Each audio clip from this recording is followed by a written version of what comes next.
जय श्री राम दोस्तों, कैसे हैं आप। उम्मीद है आप अच्छे होंगे। दोस्तों, कल रामनवमी था।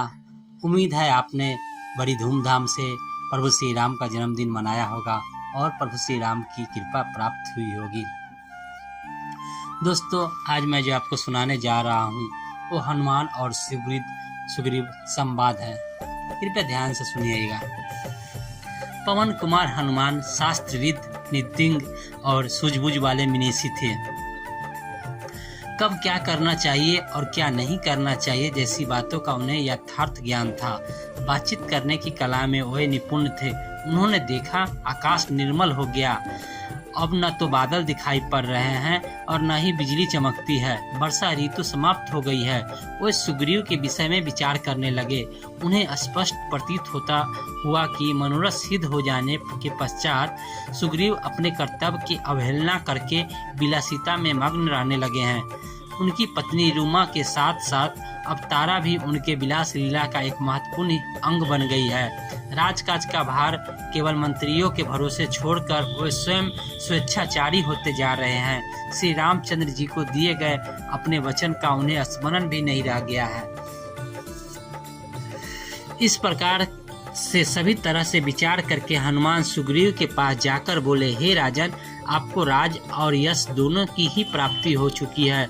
आपने कुल परंपरा से प्राप्त लक्ष्मी का भी विस्तार कर लिया है। अब आपको मित्रों को अपनाने को भी पूरा कर डालना ही चाहिए। आपने मित्र के कार्य को सफल बनाने के लिए जो प्रतिज्ञा की है उसे पूरा करना चाहिए। आप तो जानते ही हैं, श्री राम हमारे परम मित्र और हितैषी है। उनके कार्य का समय बीता जा रहा है, इसलिए हमें जनक नंदिनी सीता की खोज आरंभ कर देनी चाहिए। सुग्रीव सत्व गुण से संपन्न थे। हनुमान के द्वारा स्मरण दिलाए जाने पर तत्काल उन्होंने श्री राम के कार्य को सिद्ध करने का निश्चय किया। उन्होंने नील नामक कुशल वानर को बुलाकर आज्ञा दी, हे नील, तुम ऐसा प्रयत्न करो जिससे मेरी संपूर्ण सेना शीघ्र यहाँ एकत्रित हो जाए। सभी युद्धपतियों को सेना एवं सेनापतियों के साथ यहाँ अविलंब एकत्रित होने का आदेश दो। राज सीमा की रक्षा करने वाले सब उद्यमी एवं शीघ्रगामी वानरों को यहाँ तत्काल उपस्थित होने के लिए आज्ञा प्रसारित करो।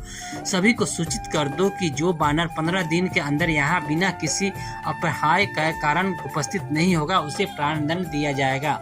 ऐसा प्रबंध कर सुग्रीव अपने महलों में चले गए। शरद ऋतु का आरंभ हो गया, किंतु राम को सुग्रीव द्वारा सीता के लिए खोज करने की विषय में कोई सूचना नहीं मिली। वे सोचने लगे कि सुग्रीव अपना उद्देश्य सिद्ध हो जाने पर मुझे बिल्कुल भूल गया है। ऐसा प्रतीत होता है कि अब सीता को पाने की कोई आशा शेष नहीं रह गई। न जाने सीता पर कैसी बीत रही होगी।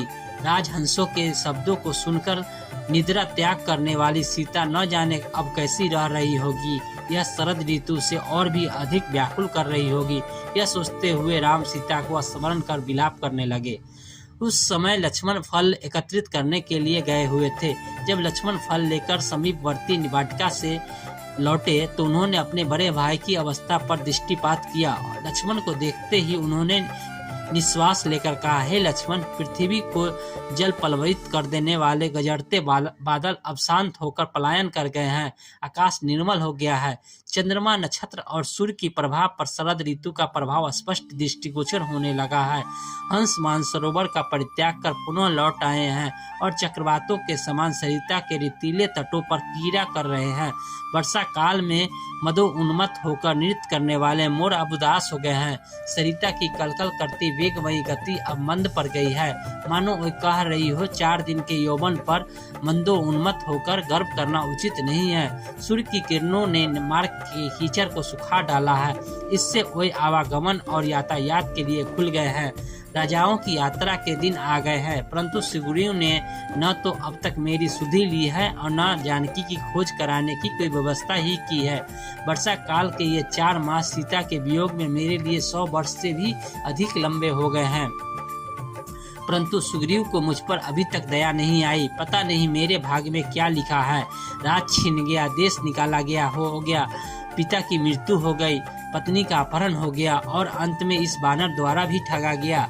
हे वीर, तुम्हें याद होगा कि सुग्रीव ने प्रतिज्ञा की थी कि वर्षा ऋतु समाप्त होते ही सीता की खोज कराऊंगा, परंतु अपना स्वार्थ सिद्ध हो जाने के बाद वह इस प्रतिज्ञा को इस प्रकार भूल गया है। इसलिए तुम किष्किंधा जाकर उसे स्वार्थी बानर से कहो कि जो प्रतिज्ञा करके उसका पालन नहीं करता वह नीच और पतित होता है। क्या वह भी बाली के जैसे यमलोक को जाना चाहता है? तुम उसे मेरी ओर से सचेत कर दो ताकि मुझे कोई कठोर पग उठाने के लिए विवश न होना पड़े।